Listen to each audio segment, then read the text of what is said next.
Donald Trump's Postmaster General, Louis DeJoy, is in trouble.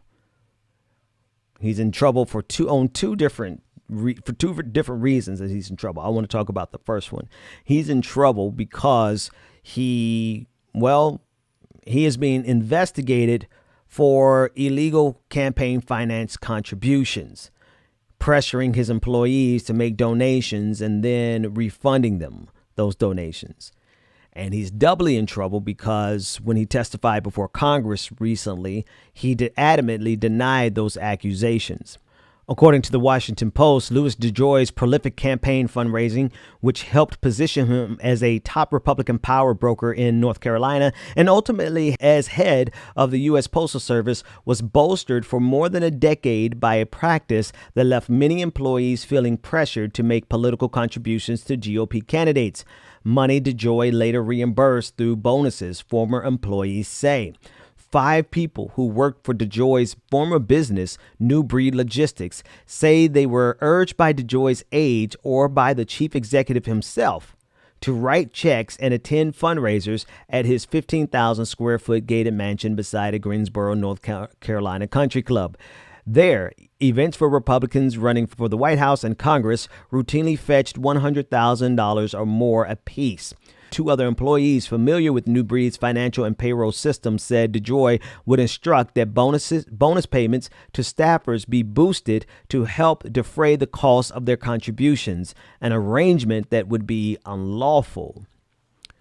So, I mean, just to make it pretty plain for everyone, what he has been doing or what he's been accused of doing over the years is by insisting that make sure that people understand why someone would do this. Campaign contribution limits. You can only give so much, right? And to get around that, instead of finding people who authentically wanted to donate to a candidate, what he would say was he would have his staff or he himself would pressure his employees to donate $10,000, and then he would let them get a bonus from the company to cover that. And so he basically paid for the political influence that he has in the Republican Party that ultimately led to him becoming the Postmaster General because he was such a prolific fundraiser. This is illegal. In fact, the propagandist in chief for the Republicans, for the conservative movement in this country, Dinesh D'Souza, actually went to jail for doing the same exact thing, but on a much smaller scale, on a single case scale. From the Daily Beast, this is what Dinesh D'Souza was found guilty of, or he pled guilty, rather. And this is what Dinesh D'Souza actually said himself. He said, "I knew that causing a campaign contribution to be made in the name of another was wrong and something that law forbids." D'Souza said, according to Newsday, "I deeply regret my conduct." Now, this was a part of a plea deal. He pled guilty in order to avoid additional charges. Benjamin Brafman, D'Souza's attorney, added in his press statement, Mr. D'Souza agreed to accept responsibility for having urged 2 close associates to make contributions of $10,000 each to the unsuccessful 2012 Senate campaign of Wendy Long, and then reimbursing them for their contributions. Given the technical nature of the charge, there was no viable defense. And so he pled guilty to this. Now, D'Souza was later pardoned by Donald Trump.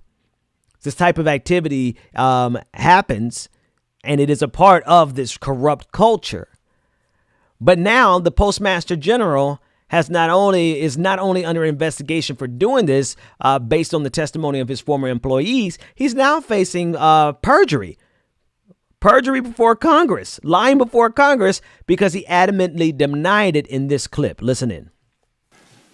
Did you pay back several of your top executives for contributing to Trump's campaign by bonusing or rewarding them? That's an outrageous claim, sir, and I resent it. I'm just asking a question. The answer is no.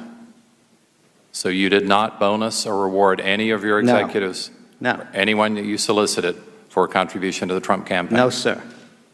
Not in whole or in part? Actually, during the Trump campaign, I wasn't even working at my company anymore. Well, we want to make sure that campaign contributions are legal. So all your campaign contributions are legal. I'm fully aware of legal campaign contributions. Well, what if And I you're, resent the assertion, sir. What are you accusing me of? He's accusing you of exactly what the Washington Post is now reporting, that 7 total employees have stated that this is exactly what you were doing, Postmaster General DeJoy. The fact that you were doing this in order to get around and to circumvent the campaign finance laws that limit your contributions. So he's facing a lot of DeJoy's in trouble. DeJoy is in trouble because not only is he facing this investigation, which is going to be a North Carolina-based investigation, he's also going to be facing federal investigation. He's also going to be looking at perjury. In addition to everything that he was doing to undermine the post office just ahead of the 2020 election, he is in serious trouble. And let's see how this plays out for him.